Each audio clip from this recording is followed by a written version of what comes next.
My name is Brookielynn Calloway, and I'm from Brookielynn's Bungalow, and today I'm going to teach you how to build a bunting. For those of you who are questioning, what is a bunting?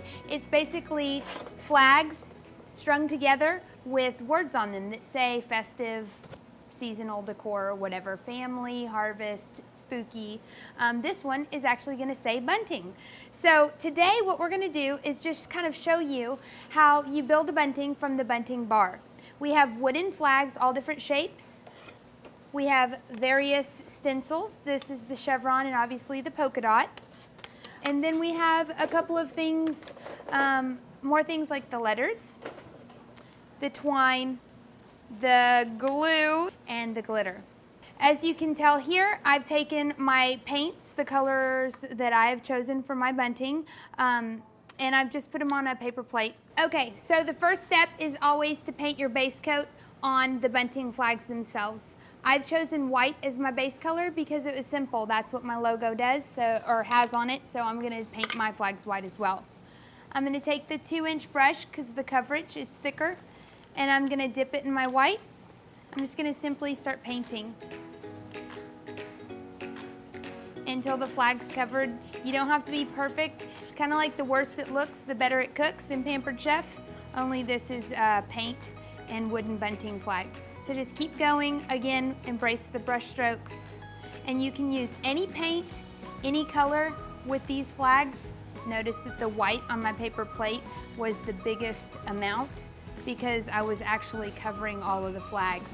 There's less red and turquoise because that's going to be used for the accent colors or the stencils. So the next step after you have painted all your flags is either to paint a flourish if you've chosen one, which I have not today, or to glitter the letters. While you're glittering the letters, the flags will be drying, and so by the time we're done with this, it'll be time to stencil. All I'm going to do is squirt my craft glue in the shape of the letter.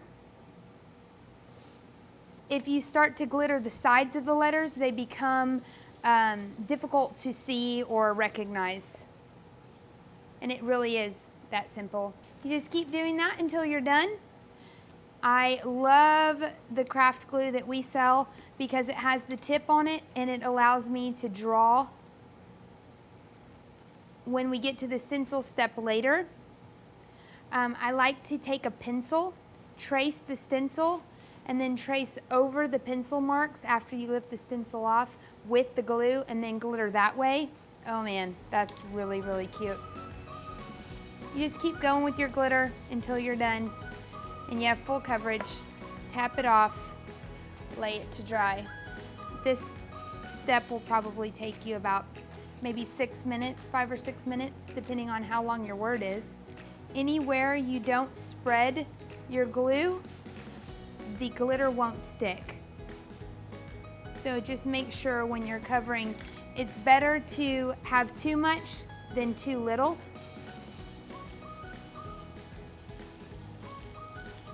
Next year when this bunting gets pulled out of the little plastic bin in the attic, it's gonna be all tarnished like a vintage ornament and it's gonna look amazing.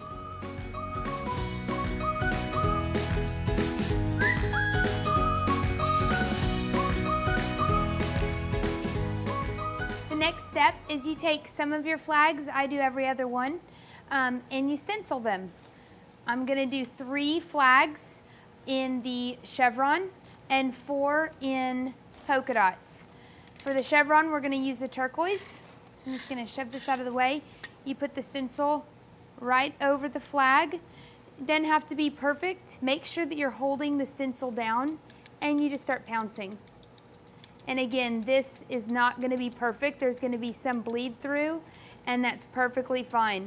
This bunting is not supposed to be absolutely perfect.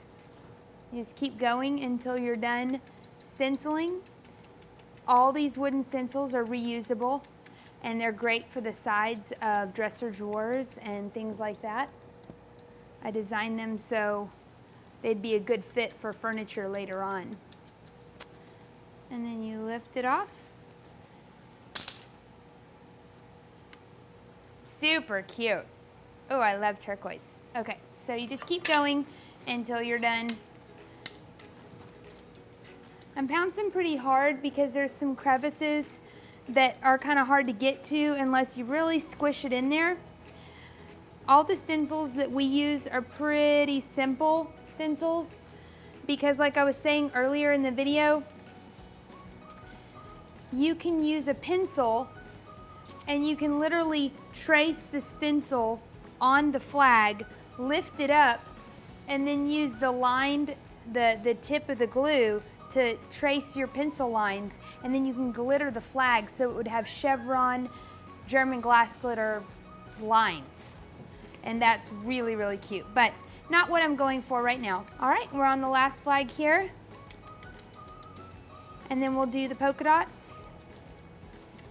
Glue the letters down, thread the twine, and we will be done.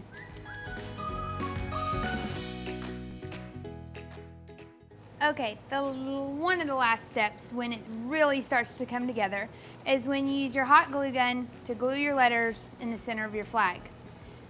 Make sure when you do this that you lay your flags out in the order that you want them, and then you lay the letters out in the correct order so they spell a word.